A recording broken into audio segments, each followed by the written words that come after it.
จะมีบ้างไหมที่เธอจะคิดถึงคนอย่างฉันจะมีบ้างไหมที่เธอจะนึกถึงวัน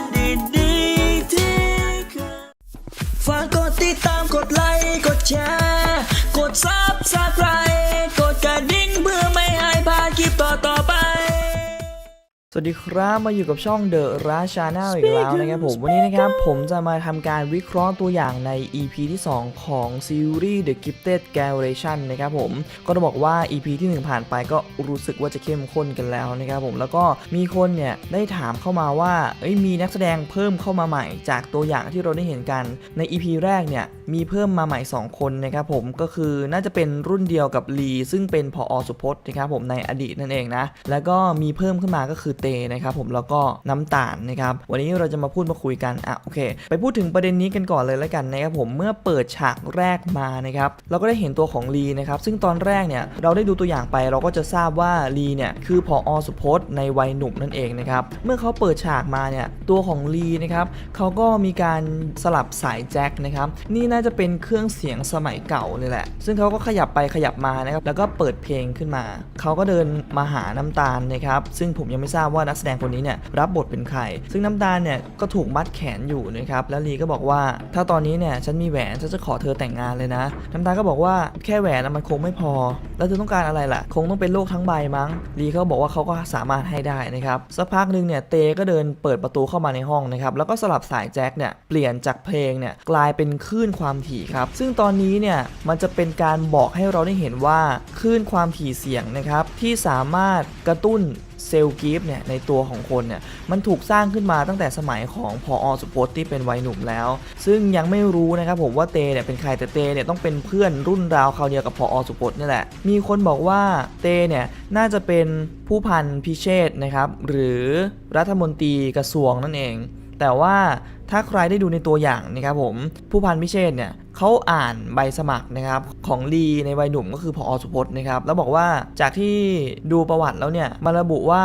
ร่างกายของเธอเนี่ยไม่ธรรมดาเลยนะไม่รู้ว่าตัวอย่างเนี่ยตัดหลอกเราหรือเปล่านะครับผู้พันพิเชษเนี่ยอาจจะคุยกับคนอื่นก็ได้ก็ยังฟันธงไม่ได้ว่าตัวของเตตะวันเนี่ยจะใช่รองพิเชษณปัจจุบันหรือเปล่าหรือจะเป็นคนอื่นนะครับซึ่งใน EP แรกเนี่ยก็จะรู้ว่าผอ.สุพจน์เนี่ยรู้จักและสามารถเข้าถึงตัวของผู้พันพิเชษผู้เป็นรัฐมนตรีของกระทรวงเนี่ยได้นะครับซึ่งที่หลายๆคนเดาว่าเตเนี่ยอาจจะเป็นผู้พันพิเชษก็อาจจะเป็นไปได้เหมือนกันนะอันนี้ก็ต้องรอติดตามนะครับซึ่งตัวของผมเนี่ยมองว่าซีรีส์ภาค2เนี่ยทำเหมือนคล้ายๆซีรีส์เกาหลีเลยนะคือจะเปิดปมในอดีตเนี่ยให้เราได้ดูในต้นเรื่องแล้วก็จะเล่นฉากปัจจุบันซึ่งจะไม่พูดถึงเลยแล้วก็เปิดต้นเรื่องมาก็คือเล่นในอดีตแล้วก็พอเปิด EP ใหม่มาก็คือเอาปมในอดีตมาเล่าก่อนตอนแรกมันดูเป็นอะไรที่แปลกใหม่เหมือนกันส่วนน้ำตาลนะครับผมยังไม่ทราบว่าน้ำตาลเนี่ยเป็นใครซึ่งเธอน่าจะเป็น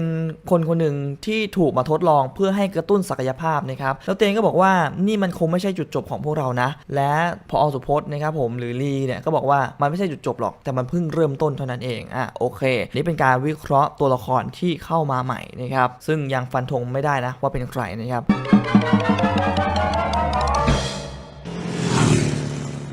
เดี๋ยวก่อนที่ผมจะไปวิเคราะห์ตัวอย่างนะครับผมจะขอพูดย้อนไปถึง EP ที่แล้วก่อนละกันว่าเขาทิ้งท้ายอะไรให้เราได้ดูกันบ้างนะครับผมมีหลายปมที่มาเฉลยเลยจากตัวอย่างที่เราเดากันไปเดากันมาเนี่ยEP แรกเขาก็ได้เฉลยให้เราได้เห็นหลายๆปมเหมือนกันนะครับไม่ว่าจะเป็นฉากที่ครูดารินนะครับเอา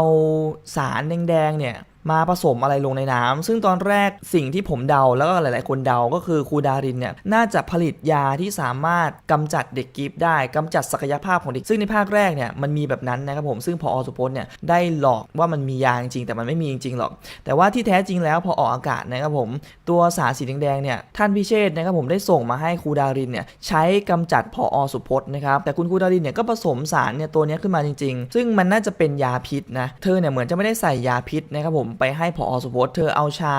เธอเอาชาที่สีแดงเหมือนกับสารตัวนี้เนี่ยเอาไปให้ผอ.สุพจน์ดื่มนะครับแต่ผอ.สุพจน์ดื่มแล้วก็ไม่เป็นอะไรซึ่งคำสั่งที่ให้กำจัดผอ.สุพจน์นะครับผมก็มาจากท่านพิเชษฐ์นะครับซึ่งท่านพิเชษฐ์เนี่ยก็ถามครูดารินทำไมคุณถึงขัดคำสั่งผมมีปัญหาอะไรหรือเปล่าผมสั่งให้คุณเนี่ยกำจัดผอ.สุพจน์ไปซะครูดารินเนี่ยเขาก็บอกว่าเขามีบางอย่างที่ต้องทำก่อนยังไม่สามารถที่กำจัดผอ.สุพจน์ณตอนนี้ได้นะครับท่านพิเชษฐ์เนี่ยก็เลยให้เวลาอีก2 เดือนนะครับผมเพื่อที่จะจัดการกับทุกสิ่งที่ครูดารินเนี่ยคิดว่าจะทำต่อไปนะครับและตัดมาที่ไทม์นะครับผมที่จะมาเป็นเด็กกิฟต์คนใหม่กันบ้างดีกว่านะครับหลังจากที่เขาเนี่ยวิ่งหนีกรรมการนักเรียนนะครับผมจนได้เข้ามาในห้องพวกเด็กกิฟต์รุ่นเก่าเนี่ยแอบมาประชุมกันอยู่ที่นี่นะวันนี้เนี่ยเขาก็เกิดความสงสัยขึ้นมาว่าเด็กกิฟต์รุ่นเก่าเนี่ยเขาเคยสร้างเรื่องอะไรไว้ที่โรงเรียนแห่งนี้นะเขาก็เลยเข้ามาแอบในห้องนี้นะครับจนได้เห็นว่าพวกนักเรียนกิฟต์เนี่ยมีพลังอะไรกันบ้างนะครับผมอย่างโอมเนี่ยก็ได้มีการใช้พลังที่ซ่อนพวกแผนการที่เขาคิดค้นจะทำเนี่ยบนกระดานเนี่ยซ่อนได้ก็เอามันกลับคืนมาได้นะครับผมทำให้ไทม์เนี่ยได้เห็นศักยภาพของโอมแล้วก็หลายๆคนนะครับซึ่งทุกคนเนี่ยก็กำลังคุยกันเกี่ยวกับแผนการนะว่าคลาสกิฟต์เนี่ยกำลังจะถูกกลับมาเปิดเพราะว่ามีเด็กๆนะครับผมไปลงชื่อในเว็บไซต์ว่าอยากให้คลาสกิฟต์เนี่ยกลับมาเปิดใหม่นั่นเองแล้วเว็บนะครับผมเขาก็บอกว่า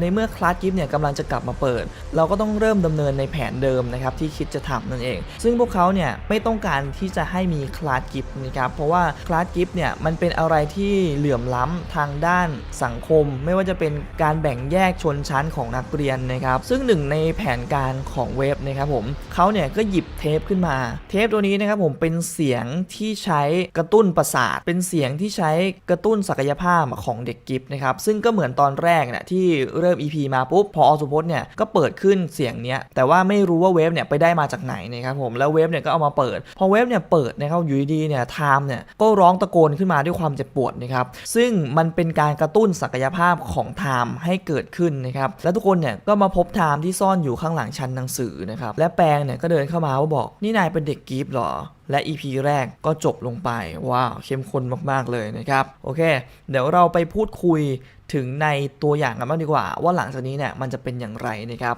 ตัวของแปรเนี่ยเขาก็ได้คุยกับไทม์ต่อนะครับผมบอกว่าเซลล์กิฟต์ของนายเนี่ยได้ถูกกระตุ้นแล้วนายต้องให้พวกเราเนี่ยเป็นคนฝึกนะครับแต่รู้สึกว่าเหมือนไทม์เนี่ยจะไม่ต้องการให้ทุกคนเนี่ยมาฝึกให้กับเขานะเพราะว่าเขาเนี่ยน่าจะยอมรับตรงนี้ไม่ได้แต่ถ้าใครเนี่ยได้ดูใน EP แรกแล้วเราจะรู้ว่าไทม์เนี่ยเป็นคนที่ฉลาดมากๆเลยนะครับและในตัวอย่างเนี่ยก็ให้เราได้เห็นว่าไทม์เนี่ยเขาฝึกทุกอย่างไม่ว่าจะเป็นประกอบรูบิกด้วยความรวดเร็วนะครับผมหรือแม้กระทั่งต่อยมวยแล้วก็มีการแบบว่ามานั่งทำแบบฝึกหัดหรือข้อสอบเนี่ยด้วยความรวดเร็วเลยอันนี้เป็นการฝึกฝนของไทม์เองซึ่งเขาน่าจะไม่ให้รุ่นพี่เนี่ยมาฝึกนะครับและในขณะที่เขากินข้าวอยู่นะครับผมเติร์ดเนี่ยก็เข้ามานั่งคุยด้วยแล้วก็บอกว่ามึงอยากรู้ไหมว่าไอ้พวกเด็กกิฟต์ปีก่อนเนี่ยมันสร้างเรื่องอะไรมาไว้แล้วเติร์ดเนี่ยน่าจะเล่าให้ไทม์ฟังนะครับว่าเมื่อปีก่อนเนี่ยพวกเด็กกิฟต์เนี่ยทำอะไรกับโรงเรียนไว้บ้างนะครับซึ่งพอไทม์ได้รู้มาแล้วเนี่ยเขาก็น่าจะไม่ชอบไม่พอใจนะเพราะว่าเขาต้องการให้คลาสกิฟต์เนี่ยกลับมาเปิดอีกครั้งหนึ่งซึ่งเขาก็เป็นหัวโจกเลยในการที่จะให้ทุกคนเนี่ยมาลงชื่อและให้คลาสกิฟต์เนี่ย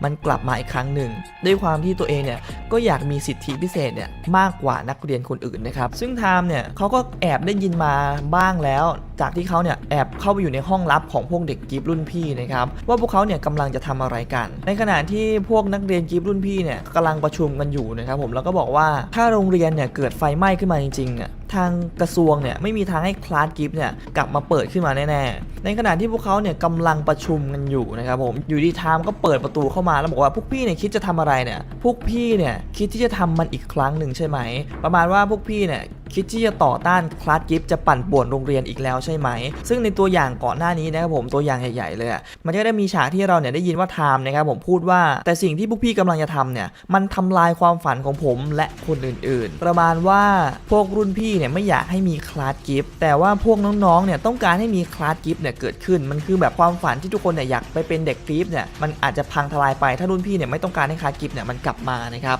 บซึ่งก็เลยมีความขัดแย้งกันเกิดขึ้นระหว่างรุ่นพี่กับรุ่นน้องและตอนนี้นะครับและในขณะที่ไทม์กำลังพูดอยู่เนี่ยภาพมันก็เฟดไปนะครับผมในตอนที่น้ำตาลนะครับกำลังล้มนอนอยู่ซึ่งตรงนี้เนี่ยก็คงได้เห็นในตัวอย่างกันแล้วน้ำตาลเนี่ยล้มนอนอยู่แล้วก็ไฟเนี่ยกำลังไหม้อยู่นะครับผมแล้วก็ที่นอนอยู่ข้างๆน้ำตาลน่าจะเป็นอาจารย์นะผมรู้แล้วว่าปีก่อนเนี่ยพวกพี่ทำอะไรมาภาพมันตัดเฟดไปตรงที่น้ำตาลเนี่ยนอนอยู่อันนี้เนี่ยเขาน่าจะกำลังเฉลยให้เราได้เห็นใน EP ที่2แล้วว่าน้ำตาลหายไปไหนอันนี้ต้องรอติดตามนะ ว่าเขาจะบอกอะไรเราบ้างนะครับและตัวของแปงเนี่ยก็เข้ามาคุยกับไทม์นะครับแล้วก็บอกว่านายไม่ต้องห่วงซึ่งในตัวอย่างใหญ่นะก็จะเห็นว่าแปงเนี่ยกำลังจะเอามือไปจับไทม์และแปงก็ชะงักมือเอาไว้นะครับผมไม่ทำซึ่งคนในห้องเนี่ยก็ลุ้นมากเลยว่าเฮ้ยแปงจะใช้ศักยภาพเนี่ยกับไอเด็กคนนี้หรือเปล่าแต่สรุปเนี่ยแปงก็ไม่ทำนะครับแล้วแปงก็บอกกับคนอื่นว่าถ้ากูทำแบบนั้นเนี่ยก็ไม่ต่างจากผอ.ซึ่งผอ.ก็ทำแบบนั้นกับนักเรียนของตัวเองมาตลอดนะครับและภาพเนี่ยก็จะตัดมาให้เราเห็นว่า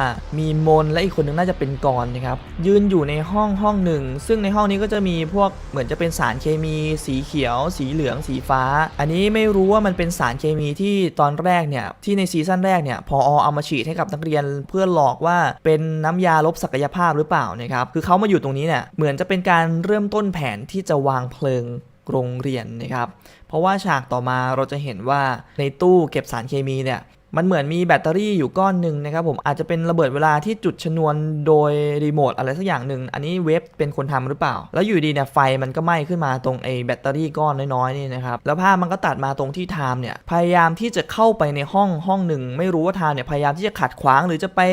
ดับไฟหรือเปล่าเพื่อไม่ต้องการให้โรงเรียนเนี่ยไฟไหม้ถ้าโรงเรียนไฟไหม้คลาสจิ๊บอาจจะไม่ถูกกลับมาเปิดแต่ไม่รู้ว่าตัวอย่างมันหลอกเราหรือเปล่านะครับ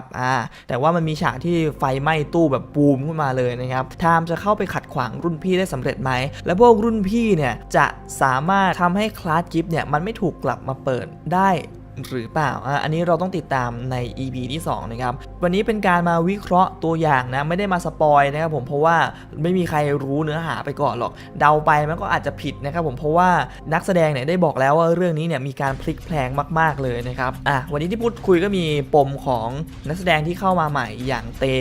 กับน้ำตาลนะครับซึ่งยังไม่ทราบว่าเป็นใครกันแน่แล้วก็ใน EP ที่2เนี่ยเราอาจจะได้เห็นแล้วว่าตัวของน้ำตาลนะครับผมหรือลิลลี่เนี่ยหายไปไหน EP นี้เขาจะกล่าวว่าลิลลี่เนี่ยยังอยู่หรือเปล่าหรือต้องไปไหนอะไรยังไงนะครับผมเราจะได้รู้กันใน EP ที่2รอติดตามแล้วกันแล้วพวกคุณล่ะมีความคิดเห็นอย่างไรก็ลองคอมเมนต์กันเข้ามาดูนะครับวันนี้เป็นการวิเคราะห์ถ้าเนื้อหาตรงไหนผิดพลาดประการใดก็ขออภัยไว้ณที่นี้ด้วยกันอย่าลืมกดไลค์กด Subscribe กดแชร์กันด้วยอย่าลืมกดกระดิ่งเพื่อไม่พลาดคลิปต่อไปแล้วเจอกันใหม่ในคลิปหน้าสำหรับวันนี้